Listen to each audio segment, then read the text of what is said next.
मेड़ मां ख़बर ॾींदा हलूं त तकरारी केनाल सिंध जी ज़मीन जी नीलामी वकीलनि मथां थियल हमले तशद्दुद ऐं सिंध बार जे फ़ैसिले मुताबिक़ मेड़ बार एसोसिएशन पारां मेड़ बाईपास ते रोड ब्लॉक करे धरणो हयो वियो, जॾहिं त इन मौके ते डिस्ट्रिक्ट बार एसोसिएशन ज़िले दादू जे सदर वकील अब्दुल खालिक बुघियो मेड़ बार एसोसिएशन जे जनरल सेक्रेटरी वकील मुनवर जतोई वकील सईद पंवर ऐं ॿियनि अवामी न्यूज़ सां ॻाल्हाईंदे चयो त असांजो सिर्फ़ सिंपल ऐं सादो मुतालबो इहो आहे त वकीलनि जी जेका असांजी सिंध जी जेका एजिटेशन आहे त उहा कारपोरेट फार्मिंग या सिंध मां गैर कानूनी केनाल या पीका ऑर्डिनेंस ऐं 26 तरमीम फिल 4 इन खे रद्द करे इन जो नोटिफिकेशन जारी कयो वञे। असां उन्हनि हुक्मराननि खे ॿुधायूं था त हीअ जेका तहरीक आहे केनालनि जे ख़ात्मे ताईं जारी रहंदी ऐं जेका कारपोरेट फार्मिंग आहे उहो फ़ैसिलो जेके सिंध जूं हज़ारे ऐं जेके एकड़ ज़मीन उहे वापसि नथा वठो तेसि ताईं असांजी जदोजहद जारी रहंदी। सिंधी क़ौम आहे जेका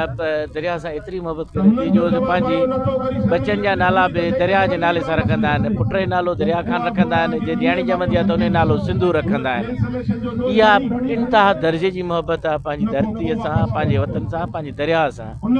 हीअ उन क़ौम खां दरिया खसनि था। हीअ असां बिरादरी पंहिंजे आख़िरी दम ताईं जेसि ताईं नोटिफिकेशन रीका न थींदो, नोटिफाइड न थींदो, असांजी जदोजहद जारी रहंदी। सब्सक्राइब कयो अवामी न्यूज़ HD खे ऐं ताज़ा तरीन ख़बरुनि लाइ ॾिसंदा रहो अवामी न्यूज़ HD।